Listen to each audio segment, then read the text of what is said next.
if this is the first time that you're joining one of our talks, then I would like to let you know that we run those talks on a regular basis. In fact, on the first Friday of every month, first Friday evening of every month, and we record those talks similar to this one here. And then you can actually see those talks on our webpage, which I would like to show you really briefly. Just give me 1 second. And you can find those recordings if you go to our webpage, and then you've got the events section, and then you can go to talks. We really have a really huge range of really interesting participants, from landscape photographer or travel photographer and Canon Youth Ambassador. That was a great talk. We had Angel, the director of Photo Island. That was really interesting. We had Laura Lewis talking about confidence in photography and self-doubt in photography, a really interesting talk.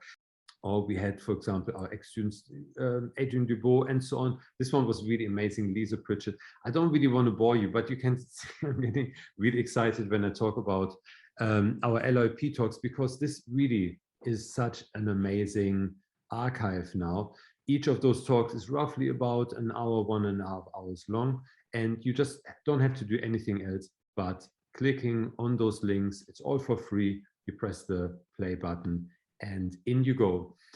But I'm going to hand this over now to you, Jim. It's really a pleasure to have you on board. It's all yours. Brilliant. Thank you. I'll say hello to everyone on camera, and because in a minute I'm going to screen share, but thank you for showing up either now or I guess in the future if you watch it streaming later on. But it's a pleasure to be here. Right, let's jump in.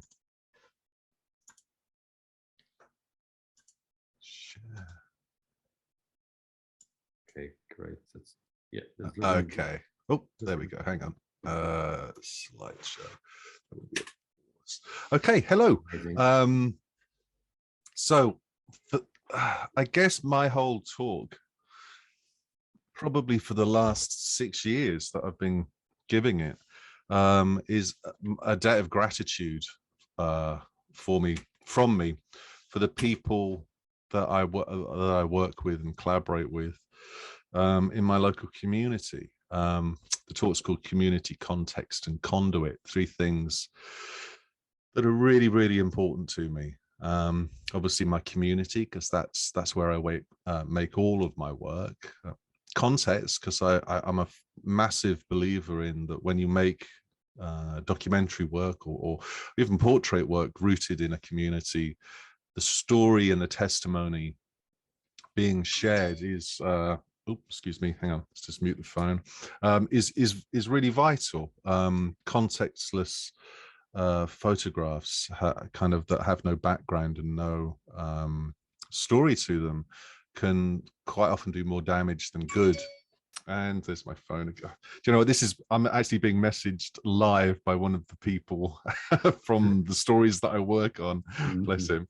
Okay, let's put that aside. And conduit, because really that's how I view myself. I don't always necessarily think of myself as a photographer, if ever. I just feel like I'm past a story from one person, and then it's my job to amplify that voice. Not give someone a voice. I think we've all got a voice. It's just for a large period of time now. And he's messaging me again. Bless his heart. Hang on. How do I turn this off? Oh, there we go. It's live, isn't it? Yeah, it's all about amplifying a voice that's already there that people aren't listening to. And I think us not listening to each other is a massive part of the problems that we face at the moment.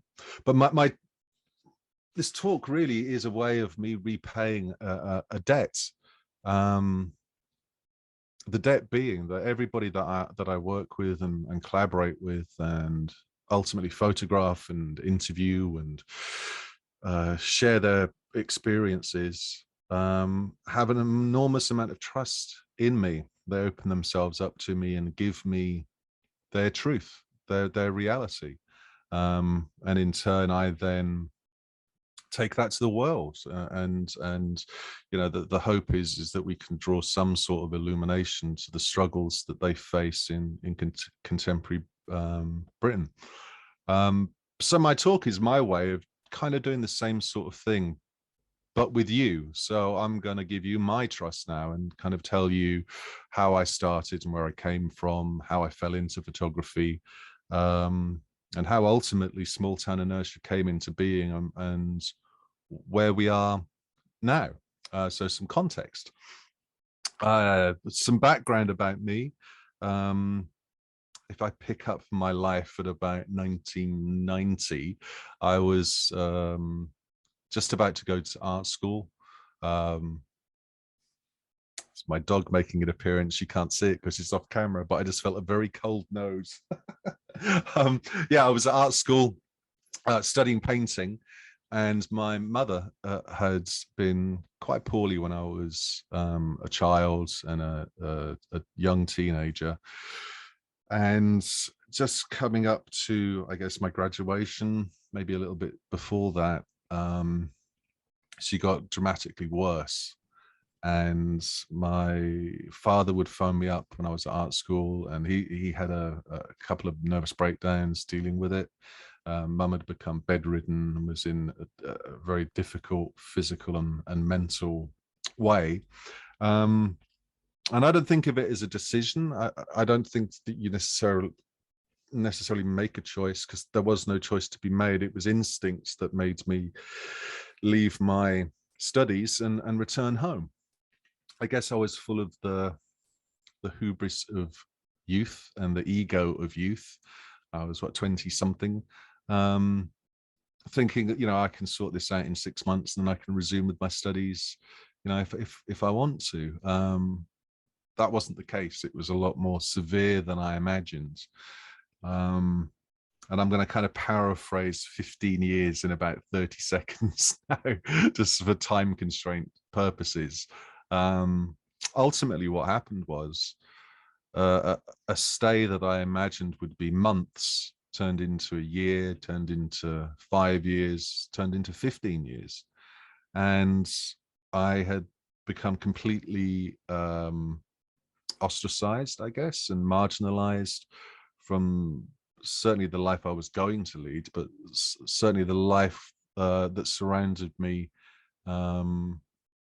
you know, after returning home. Meaning that normally when you become a carer and you become someone's principal carer, your life mirrors theirs very, very closely. So yeah, no social life, no friends, no going out, no money. It was really, really difficult. And one thing that's very difficult when you're a carer is kind of holding your hand up and saying, this is really affecting me, because who do you tell? I wasn't about to share it with my father because it kind of destroyed him. And obviously I wasn't going to share it with my mother. So I guess through the years, what happened was, on one side of my life, all of my aspirations had evaporated. And the other side of my life, I was becoming more and more isolated and insular and depressed, I think, and anxious. I mean, ultimately, years later, I got diagnosed with PTSD as a result of working on the stories that I do, but also through being a carer. So it's very stressful. My mother, a component of my mother's illness is that she has very severe epilepsy. So she can have up to 30 seizures in a day, which is pretty traumatic to see. Yeah, so I found myself in a bit of a hole, really. I was kind of self-medicating with alcohol just to try and numb the pain, but was really adrift in life. I didn't expect to find myself at that time in my life with, I guess, all my aspirations gone. And of course, I wasn't able to do the one thing that I hoped for, which was to make a massively positive impact in returning home. I couldn't cure the illnesses that plagued my mother. And it all kind of reached a head for me where I got to a point where really didn't speak out loud for about 11, 12 months. I didn't really have anyone to talk to. I could quite easily go about my carer duties without saying a word. Yeah, and it was all quite depressing, and I was kind of oblivious to what was going on. I just shut down.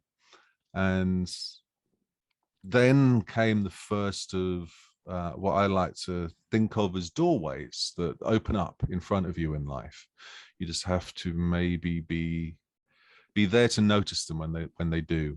An old friend stopped out of the blue, hadn't seen for years, to visit, saw I was in a really bad way, had a camera with them, and as they were leaving, they said, "Look, you used to be really artistic. Why didn't you borrow this? And just get out, try and go into the village a little bit more, see how you get on with it." And so that kind of started everything. So I find myself with this camera. Pretty quickly, I realized that I wasn't that interested in making photographs of sheep and cornfields, which is what surrounds us. I'm in quite a rural part of Norfolk, a few miles away from the nearest town. But what happens for me was I used to pass an elderly gentleman that lived a couple of doors down from where I'm sat right now, who you can see pictured at the moment. That's a gentleman called WH. He invited me into his home, and I began making photographs with him. And really, he taught me everything that I would come to understand about what I wanted to do with photography and why I wanted to do it. He shared his whole life story with me. I made lots and lots of photographs with him. Then suddenly he was diagnosed with cancer, went into hospital, had an operation, which was successful, but sadly he caught an infection and passed away. So I was left with really a massive sense of grief and mourning the loss of this new friend, first friend I'd had in about 15 years. But he left me with a blueprint of what I hope to do with photography, which I kind of realized that even though he was gone, he still existed. He was still in the photographs. He was still in my mind, because I remembered all the conversations we'd had. And so I guess the first opportunity that I had was being loaned this camera. The second opportunity was somebody welcoming me into their home and sharing their story and their testimony, if you like, about their life with me. And I came into photography completely a novice. I didn't know anything about the history of photography at that point. I didn't know anything about like the lineage of humanist or documentary photographers in the UK. I didn't know how to use a camera, and it had been left on manual, so I had to kind of work out how to use it, which I guess I was lucky in the sense that it was a very early digital camera. So I could kind of see if it was too bright or too dark, and quite quickly got the hang of what I was doing. But ultimately, the thing that really left a mark on me was this idea of coupling testimony with photographs. And I guess the other doorway that opened up was facilitated by two things. BBC4 had a season of photography documentaries, The Genius of Photography, a wonderful documentary on James Revilius, a photographer renowned for working in his local community, which really had an impact on me. And an amazing play by Stephen Poliakoff called Shooting the Past, which is on YouTube, and I highly recommend it. It's one of the best pieces of writing about why photographs matter, and how they carry stories through time. Yeah, so this season of photographic documentaries, couples with getting access to a camera, couples with it being the first year of a new Conservative government, a year in which they began their first austerity measures. So I've kind of find myself learning lots. I'm learning about photography. I'm learning about how to make it. I'm learning about what it can do. I'm learning about people that make it and why it was made in the past. But I'm also finding that I'm kind of fueled by, I guess, an anger at the way people in situations just like I'm living in the benefit system, having to care for somebody, people that are marginalized and kind of on the outskirts of communities, were being represented in the media. I do feel that there was a great dereliction of duty there and a great neglect. And it's important to note that when people write about things after the fact, like austerity, people become statistics and numbers. They don't become faces and people and stories. And it's as though the pain is ignored. And I just kind of thought that that was wrong. So very quickly, what I began to do was carry my camera absolutely everywhere. I'd carry it into my local town, and essentially what I began to do was meet people, not with a view of making their photograph, but I was actually meeting people again for the first time after like a really prolonged period of isolation. So I was just really happy to talk to people and to listen to people. Kind of what happened was people would ask me why I had a camera with me, because I had it with me all the time. And I would kind of explain that I had this idea that I wanted to kind of report on people's lives, like dispatches from the front line of a war. We felt that we were being very much punished by policy and the philosophy behind these policies. So first thing I did was I would meet people in the streets, like waiting for a bus or just outside a supermarket, wherever I. Oh well, sorry, my lights just went into strobe light. You couldn't see that, but that was I was in a disco for about 30 seconds then. We Wow. have seen it. You just saw that? That really trips me out. Yeah, so so I find myself making these portraits in the street, and then I meet the gentleman that you can see on the screen right now, who's called Stuart. He was the first person to really invite me into their home. He was absolutely wonderful. This is actually the first portrait that I really made after being invited into someone that was a complete stranger to me. What I found very quickly was that we all have so much in common. I'd meet strangers and we'd have so many things that kind of bound us together, more things that we had in common than separated us. He'd actually returned home to look after his mother. She'd actually passed away in the room that he sat in. Coincidentally, that's also the room that Stuart himself passed away in about 8 years later. So I began carrying my camera everywhere, making as many photographs as I could. This is a good couple to illustrate the point. I made this photograph walking back to catch a bus to get home after visiting someone's work on one of their stories. Subsequently, I put word out that I wanted to meet the guy that I'd photographed, because I always talk to people when I make the photograph, if it's in the street. But his he'd love to. He had loads to say.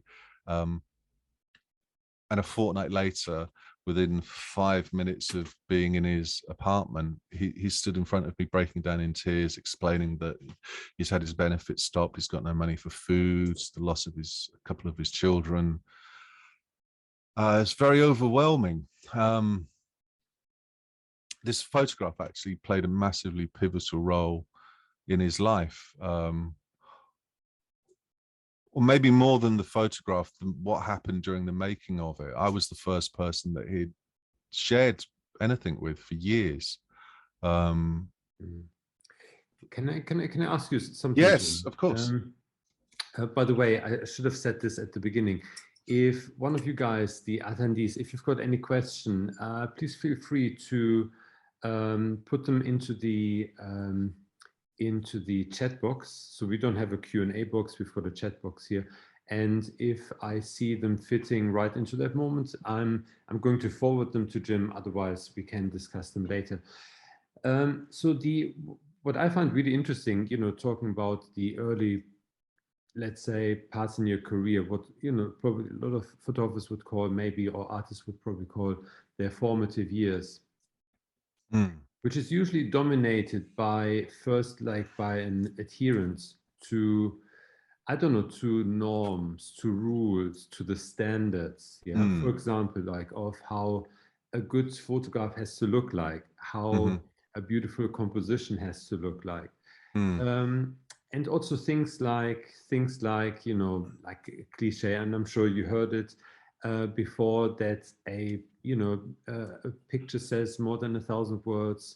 A good photograph doesn't need any text, which is, of course, a cliche. A lot has been said about the image text relationship, and the question really is like, okay, can we actually, how much information can we actually get from a photograph? Yeah, shouldn't they rather coexist, which is a huge part of your work? It almost appears as if you have kind of jumped, and then those kind of, let's say, like those elements where you are actually breaking with those conventions, they usually come much later, normally in a regular photographer's career. And it looks almost as if you jumped right over this, as if you jumped right into something that is very gritty, very direct, those crushed blacks. It's all right into the face. Yeah. You record the comments of the people, you link them with the images. Can you maybe talk a little bit about that? Like, how come? I mean, did it just happen, or was this more a conscious process? Well, I suppose the third or fourth doorway that opened up was the advent of sharing photography digitally. So I had actually had an opportunity to share my work with the entire planet. I think this was in the early days of the social site Flickr. So what I was doing was I mean, I didn't even know what a blog was at this stage. I wasn't computer literate, so I had to teach myself Photoshop and everything. Really, I had to teach myself everything from the start. I was the only two things that I'd really done in life, apart from being a carer, was I was a musician and I went to art school. So what I found was when I was sharing photographs, very, very early on, like the first few months of sharing, photographs where I put in my memories. This is before I bought like a little tape recorder to record interviews. I would write down memories of the conversation, and I found that those posts, as opposed to posts that just had a photograph, had much more positive comments, because I didn't leave any room for people to assume what was happening in the picture. I was explaining what was happening in the picture. And I think that what that did was take it out of the art realm and into maybe a more journalistic realm. I was supplying context. Again, at this stage, I didn't really know that there was such a thing as long form photography, or community photography, or protest photography, or photographic work made with coming from an activistic background. I was just really aware that I wanted to readdress this imbalance in the reporting of people's lives. I mean, the first year of austerity saw things like the bedroom tax and huge cuts to the welfare state, and people were really feeling abused. Their lives were suddenly much, much more difficult. And I wasn't seeing this reflected in the news, be it, the newspapers or television. So I thought, well, screw this, I'm going to do it myself. For me, sharing a photograph, a documentary photograph without context is a little bit like putting a paint by numbers photograph out there and saying to the viewer, you can picture with your idea. And the problem with that is that if you leave a photograph, or the story behind a photograph, to be filled in by somebody's assumptions, they can carry their own prejudice to that photograph, and they can incorrectly assume what's happening. And I guess for me, I have quite a strong sense of morality and ethics. It comes from my background, how I was brought up, I suppose. I think a lot of it stems from art school as well, the type of work I was making there, but also personal experience. I knew that if you had made a photograph of me at my lowest point in life and didn't explain what preceded it and then what came after it, you'd have no idea what that photograph was about. And I thought that that was a dereliction of duty, and it would be very disrespectful to spend a short amount of time with somebody, take a very intense situation, and then make a very intense photograph, but not explain why it existed. So it was really about building. I mean, I suppose the loose template that I had in my mind was, I always loved magazines like Life magazine and Picture Post. I'd found like a box of them when I was a kid and learned so much from them. And I kind of wanted to do that, my version of that. Yeah, and that first kind of induction into sharing on social media taught me that you don't leave blank spaces for people to fill in. And really, the whole reason that Small Town Inertia came into being was I wanted to have a place, like a repository of testimony, where people could say, this is my life right now. This is how I feel and how I'm dealing with austerity. I appreciate the question, because in terms of like the visual aspect, I guess, or the aesthetic aspect, I was lucky in the sense that before I even touched a camera, I'd had a lifetime of loving books and loving cinema, and I'd had the fortune to study art, painting at art school, where I studied the history of art. So I was already quite visually literate. So I didn't really have to worry about learning how to compose things or any of that. I just cracked on and got stuck straight in. I guess that doesn't say how do I say this? That doesn't mean that I haven't evolved as a maker of photographs. Like, for sure I have, but I kind of hit the ground running rather than not. And I think that really helps. That passion for visual literacy was already there in me, because I was a massive, still am a massive lover of cinema. And I suppose next for me was I discovered what a blog was and thought, well, that's good. That's even better than sharing it on Flickr. I can kind of like have my own digital newspaper. And what I began to do was visit more and more people. Oh, I hit the wrong button. Hang on. You can see I'm not brilliant with with computers even still. Hang on. Let's go to here, the slideshow. Embrace mistakes. That's my favorite rule about photography. I've done it again. hang on, let me spin through here. There we go. Yeah, your mistakes teach you more than your successes. There we go. Yeah, so I found that you could have a blog, which was incredible. And I've probably been working for about 2 or 3 years at this point. And a couple of things, another series of doorways opened up for me. The wonderful blog, Duck Rabbit, wrote a feature on the work that I'd been doing, these long form stories with a whole array of different people, all in my local town. So all of the work that I make is within 3 miles of home.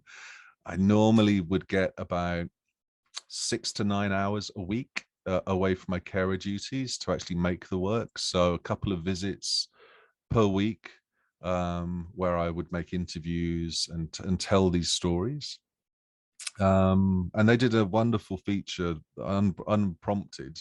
I didn't know anything about them until I kind of saw this blog post about why the story that I was doing was one of the most, in their words, not mine, one of the most important British photo documentary series at that time, which was pretty overwhelming personally, but it was also really cool in the sense that it meant that I was doing what I promised the people who I was working with in my community. I was fulfilling my promise, and the promise is always the same. It's I'll meet someone as a complete stranger and say to them, look, I do this thing where we build stories together. It can be about anything that you want.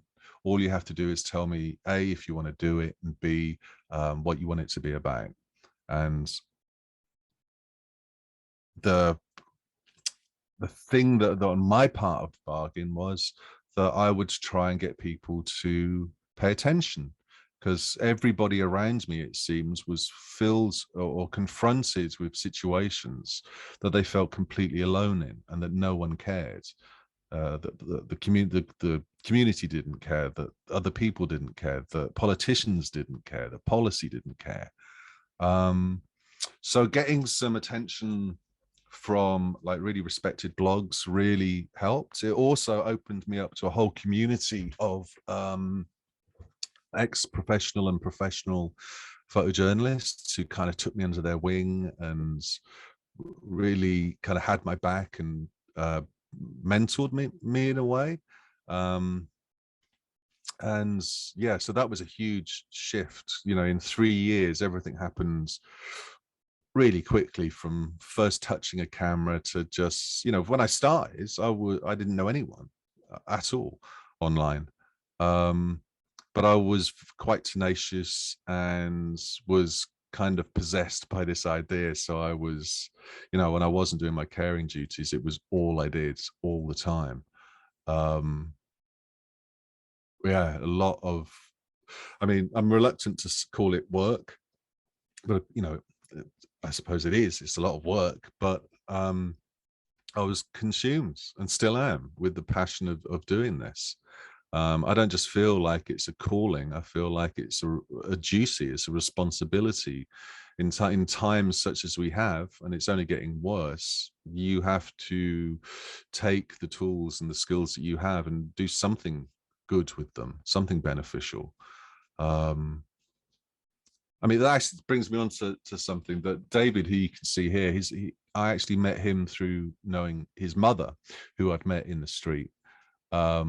And David was blinded in an accident, a cycling accident, fell off his bike, broke his neck, broke his upper jaw, and as a result of his injuries, was blinded. 100 nil light perception blinds. And I met him probably 3 months after he'd been released from hospital, and he was just facing life being blind. He lived alone with his elderly mother.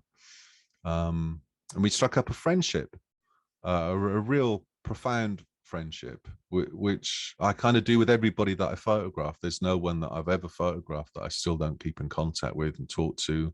And you know, I had no idea that the people that I would meet as strangers would become something closer to family than anything else. They're certainly not subjects. I really don't like that turn of phrase. They're people in my community, and we make this work together. So yeah, I'm about 3 years in at this point, and I kind of decide that well, sometimes life presents you with situations that you can't ignore, and I couldn't ignore the fact that David wasn't getting any help. I couldn't ignore the fact that in most of the rooms of his house, there were books from floor to ceiling that he could no longer read. So I had this idea kind of come into my head that I kind of loosely called direct photo action, whereby surely there was a way I could use these photographs to actually make a real change for the people in the stories. So what I did was, see if I can get to it. Oh, this is just exhibition stuff and the British Journal of Photography. Yeah, so things start getting published, which is good. Blah, blah, blah, blah, blah. There's David's. Okay, here we go. So I go to David and I say to him, look, I have this device that you can put books on and it will scan it and talk to you. And he was like, wow, that's amazing. I said, do you want me to try and get you one? And I mean, from his point of view, this is all quite surreal because he's hearing a voice out of the void, out of this abyss of black, saying this. And I think he kind of took it with a pinch of salt, and I don't blame him. But I wanted to explain to him that, you know, there were things that we were going to have to do together to try and do this. Those things where I wanted to take the photographs that I had, kind of make tiny little 30-second adverts, if you like, explaining Dave's situation and why this scanner would mean so much to him. With the help of Mike Hartley, who builds my website, we found a website in America that you could use to raise money for community situations. Not like Kickstarter, where you kind of raise it for yourself. You could actually raise money for a person in your community. I found one of these devices, and then my heart kind of sank a little bit because it was $4,000, which is, you know, to put into context, that's almost what I make as a carer for 2 years. But I thought, screw it, I'm gonna try and do this. And yeah, in 4 days, we raised all the money. I stayed up kind of like for 48 hours on Twitter because I wanted to kind of get people in America at this stage as well.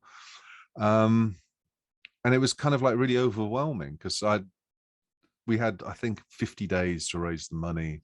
And I was terrified going into it. I'd never done anything like this. I'd never raised any money for anything. And really didn't know if it was going to happen, and I really didn't want it to fail because I wanted David to have something good happen. But yeah, in 4 days, we raised the money, and 2 weeks later, the device arrived, and it was the first time I'd seen David smile in, I think at that point, 3 years. And subsequently, you know, we've gone on to do lots of things similar, you know, where that somebody in the story faces a real challenge. And, you know, a big part of, you know, making this work is being kind of like a guardian to the stories. It's relatively quick to make a photograph. It takes just a few moments of a second in many cases. But what you do after the fact, your guardianship or your custodianship of the photograph, is really important, and probably takes up 80% of the time that I have to devote to photography. So it's still really absolutely bounds with people that I meet in my local town. I'm at a point now where I haven't really asked anyone to make their photograph in a few years. kind of get recommendations. It's, you know, someone will know someone that knows someone that has something going on, and I'll get like a message or an inbox request, and it will be somebody. Oh, I've done it again, haven't I? There we go. I'll get a message from somebody saying, well, I've got this going on and I really want to talk about this. I'm going to have to fast forward again, so sorry for the disco. Yeah, and it kind of just grew really organically from meeting a few people to working on stories that I never would have imagined, from homelessness to addiction to isolation to epilepsy, a lot of stories about mental health. Yeah, sometimes it's really difficult for me to look at the photographs because, you know, I was there in the room and I know everybody really intimately. Can you Yeah, maybe talk a little bit? Yeah, can you maybe talk a little bit about the process of taking those pictures? There yeah, seems to be very little between you and this. Well, I know you said you don't like the term subject, but yeah. Oh, people absolutely. I don't. Yeah, that you photograph. There seems to be very little in between. yeah, It's very direct. yeah. I can Mm, completely. So normally, what I mean, I'm very straightforward. I'm a very straightforward person. So I when I start making work with somebody, it's very clear that it's a collaboration in the sense that they can talk to me about anything that they want and they can share anything of their life with me. It's all at their discretion and I'm at their service. Now, normally what will happen is if I turn up, I'm turning up as a friend. I might not even make a photograph. In fact, probably 80% of the time, we might be just talking, or might be doing an interview, or they might need some paperwork filled out, or they might just want to, you know, tell me something good that happened that week. It's not always about making photographs. It's about being there, and that's a luxury of, I guess, making long form work a part of your life, which it is. It's not a project, it's not a series, it's a part of my life. And you know, I only had one lens, so I had a 28mm lens, so I have to work quite closely, anyway, physically closely. I'm already very emotionally working closely. Yeah, so if I turn up, I'll normally say, look, what do you feel like doing today? Do you want to do a portrait where you sit and we make it like a painting, or shall I just hover around like I'm not here and you just crack on with your day and I'll make documentary stuff? And it's really at the discretion of the person that I'm with, you know, how they feel. Sometimes it can be kind of nice to sit still for a bit and have a conversation and, you know, make a portrait together. And sometimes I might be busy, or sometimes we might have reached a point in their story through the interview where we want to make a photograph that illustrates a point. Or sometimes, I mean, like the one that you're looking at right now, for example, that's not I mean, probably less than 3% of my photographs are what would the word be, designs. This was just David sat in his bedroom. It wasn't, you know, we were having a conversation and I just walked to the other side of the bed and made the photograph while we were talking. mm. Um, Yeah. Do most of your friends grasp the opportunity to, and are they aware of the fact that this is a moment to ultimately share their story, maybe with the community, maybe with the world, yeah. even? Yeah. Are they aware of this? Do they grasp the opportunity to get actively involved, or do you need to encourage them? Or do they just sometimes say like, I don't know, you're the photographer, you're in charge, you tell me what I'm supposed to do? Oh, okay. So I guess what it really does is, I mean, it's rewarding because I think in every instance, what it's done is it's given people some self-respect and it's given people some ownership of their own story. and some control over what was pretty much otherwise a really a life that's controlled by others or other circumstances. But yeah, very much involved, certainly in terms of, uh, okay, so I tend to work chronologically. That's just the nature of kind of like an offshoot of how I make the work, or how I have to make the work. You know, we were talking at the beginning about how necessity can make you exist in an environment where you have to come up with answers. Well, just because I'm so limited in the time that I can have to actually physically make work, I have just ended up going out. I don't know, I'll visit, say, one person one week and then another person the next week and another person the week after that. So I'll build up like folders of work until, I mean, I suppose at the start it would be like a couple of months worth of visits, but then it kind of grew into a year or a year and a half or 2 years of visits, so I could get like a much longer story arc. So then the work is chronologically looked at, and then obviously for pretty much every time I would make photographs, there'd be a corresponding interview, and that's how the story arc is pieced together and built. So it was kind of like diary entries, I guess, from all of these different people. But ultimately it's their story, and ultimately the most important thing is that it's the story that they want to tell. You know, I wouldn't be in someone's home if I wasn't invited. Yeah. And we talk together as friends.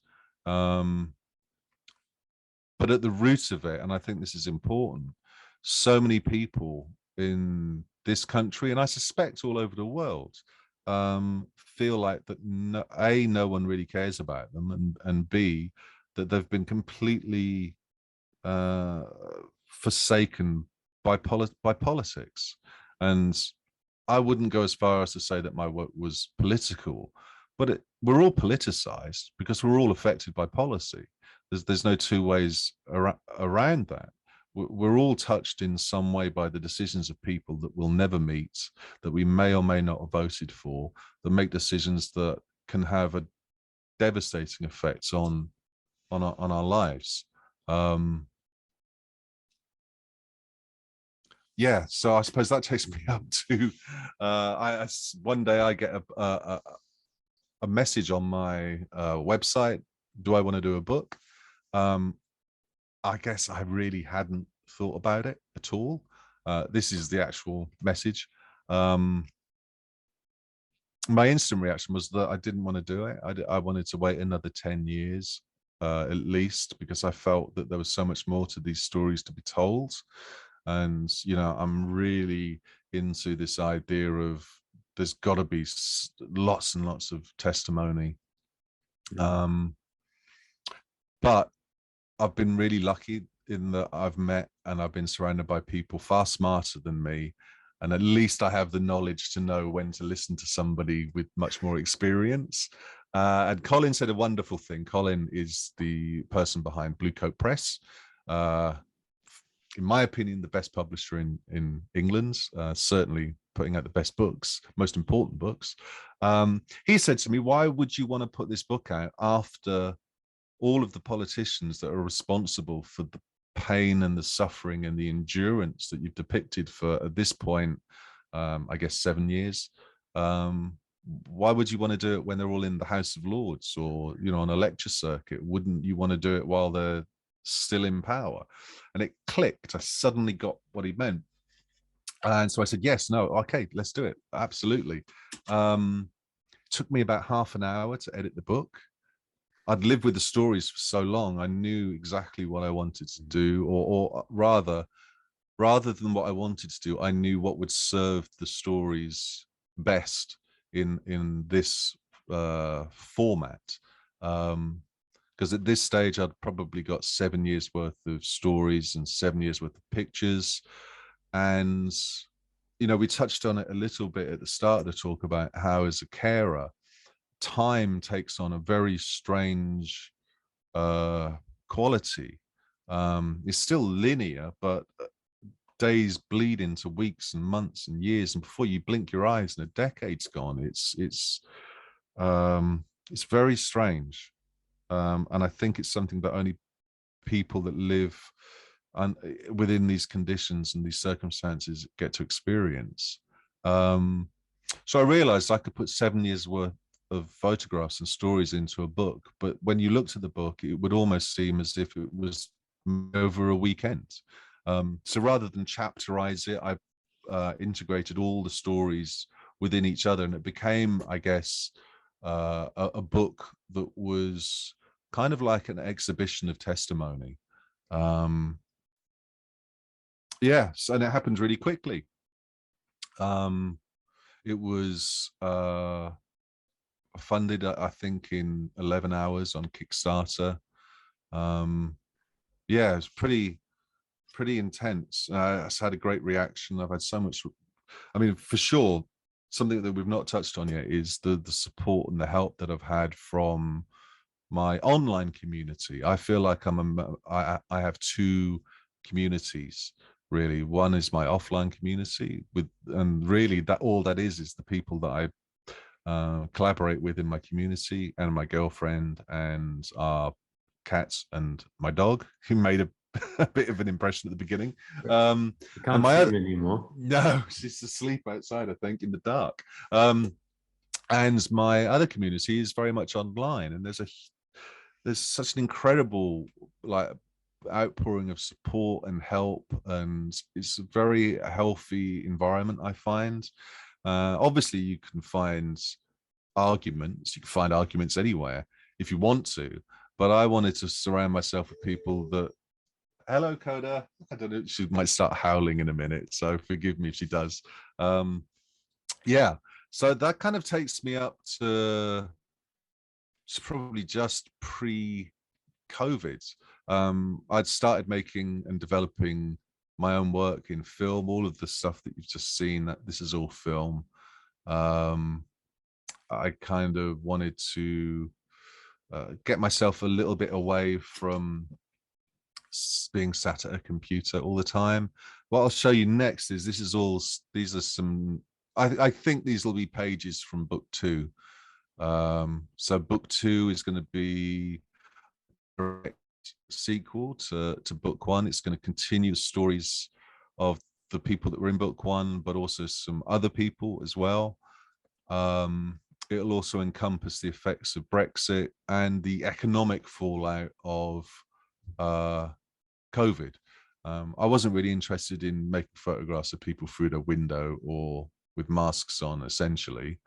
But I do want to show who's going to pay for what's been happening the last 18 months, because it's always the same. It's going to be our most vulnerable. Yeah, which is pretty heartbreaking. I mean, the one thing that I have been able to do in lockdown, because I've been in isolation since last March. My mother's high risk, and she's actually in these photographs. It's a very difficult story to work on, but again, she is someone that came to me and asked me to do it. My door's always open to people that want me to be there for them to share their story. It's very difficult. When my mother was very young, she was about 9 years old, she was kidnapped and raped, and that really took her life in a very different journey than, you know, I guess you could ever have envisaged. Yeah, and had profound mental and physical repercussions for her whole life. She also wanted her illness documented. So, for example, like a photograph like this is quite an extreme photograph of her having a seizure.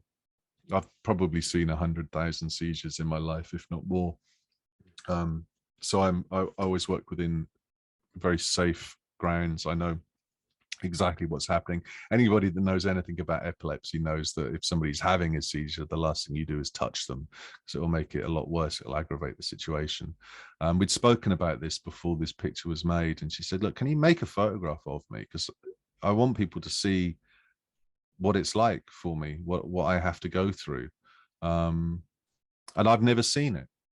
And it sounds, I guess, bizarre, but I remember showing her this photograph after we'd made it, and she started to cry, but she was crying with happiness because she'd never seen this thing that she'd been afflicted by since she was a little girl, and for the first time she was able to understand a little bit about it and understands what she went through. And it was important to her. Part of my mother's story obviously is about her her rape as a child, something that I've made another story about a young woman locally that had been raped. But another component of my mum's story is, again, somebody that's pretty defenseless, suffering under policy.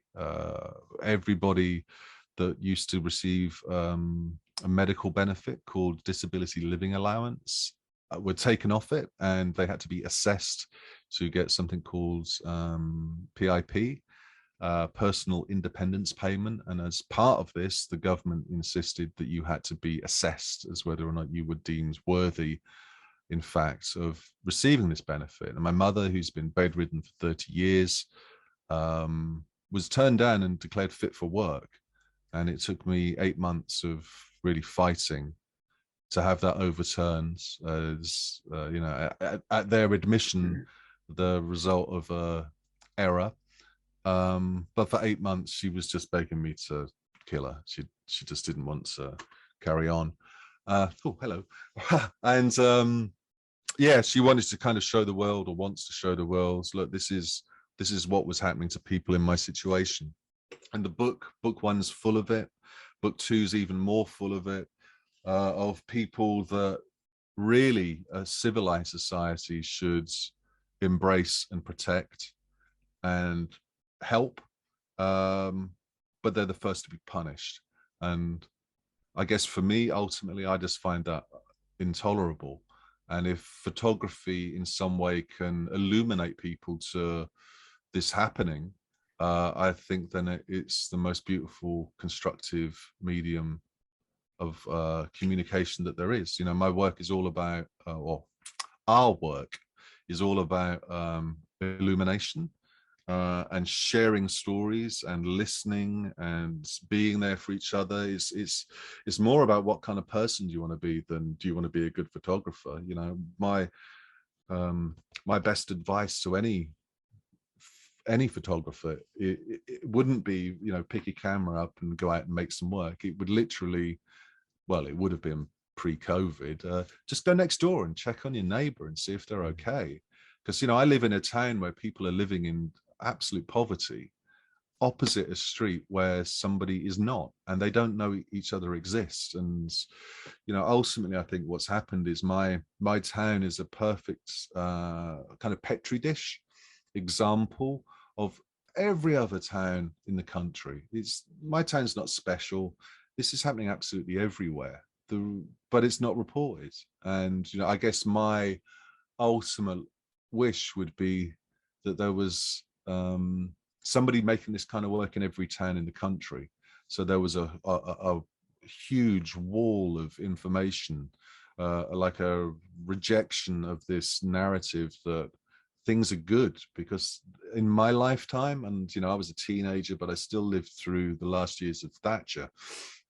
This is the worst I've ever seen this country. It's the most xenophobic, angry, nationalistic, selfish, narcissistic, brutal, ugly place I think it's ever been. And for that to change, one thing that I think everybody in this country needs to do is look in the mirror, because not only do we facilitate it by bringing forth the people into power that we do, our power, the people that govern us are a reflection of our decision, however manipulated they've been by media. But we need to, the first thing we need to do as a country is be nicer to each other. And by each other, I mean everybody that lives there, absolutely everybody. Yeah, it's if I could really quickly pass on William's Yeah. message and his question, because he mentioned in the Q&As that he has to leave soon. Okay. And I think we're all incredibly touched, really, like by your work and by your intimate insight you give us. And I don't want to miss this opportunity of forwarding his question to you. He asked, Sure. what are you working on now or next to keep amplifying the voices of your community? Outside of photography, what else are you planning or looking forward to do? He also mentions that he's a very proud owner of your book, and yeah, that he feels very, very touched about your work. Thank you. Thank you. It's a lovely question. Well, you know, I'm still pretty much housebound. The infection rates here are quite high. So I had to make a decision early on. How do I best protect all the people that I make work with, and also a mother and father that are super high risk? So I've been pretty much housebound since March last year. So yeah, not a lot of photography that's been done. Although I have been working on this story with my mother, which will be a book, I think, in and of itself, but also a component of that work will go to book 2. Really, what I'm working on is book 2. So I've been doing lots of interviews with people, and I kind of check in with everybody all the time. You know, it's so great to be able to like share video calls or telephone calls with people and ask them how they're doing. So we've kind of all gone through this together, even though we've been isolated. There's a very real reason behind, there's a very real component to why I made that decision.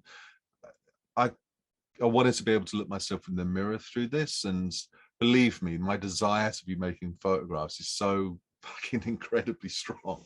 And after a year of what's felt like living in the Overlook Hotel in The Shining, I'm a bit cabin fevery. But none of that is more important than making sure that I don't go and visit somebody who hasn't been vaccinated and then visit, say, David, and giving him an infection that could kill it, and then taking it home and giving it to. So I'm in a position where, you know, don't forget, I make all my work in interiors, in one room apartments with no open windows.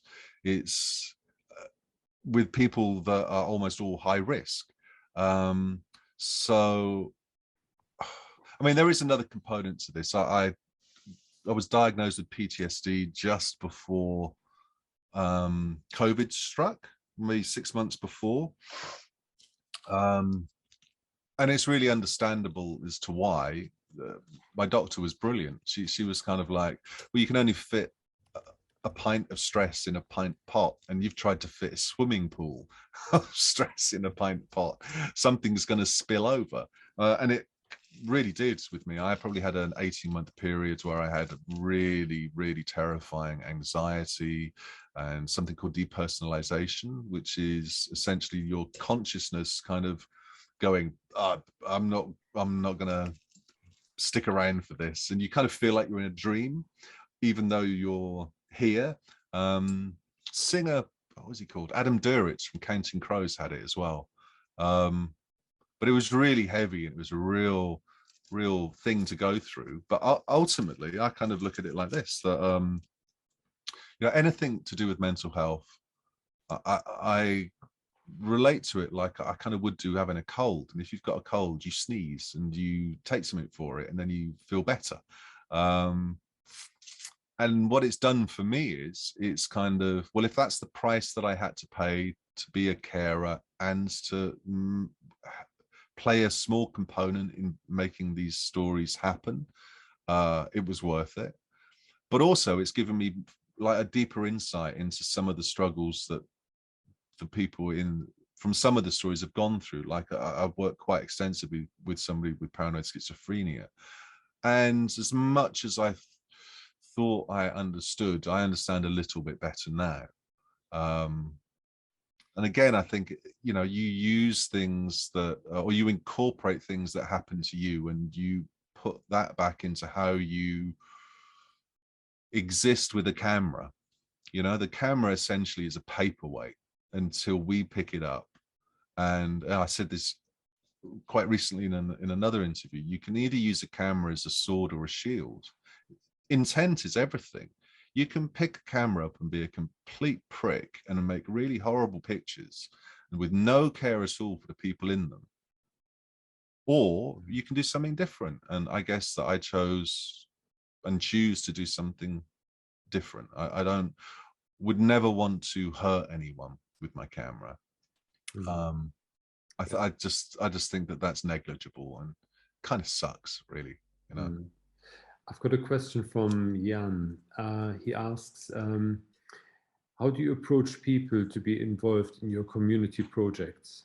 Okay, so I'm gonna have to go back a few years because I haven't done this for quite a while, because like I said, it grew quite organically until do you know what it's a bit like? It's a bit like having a garden, and you have like this patch of land and you put one seed in and a plant grows, and then other seeds sort of happen and it all starts to go. And before you know it, you've got like a really nice garden full of different plants and vegetables, and wow, this is amazing.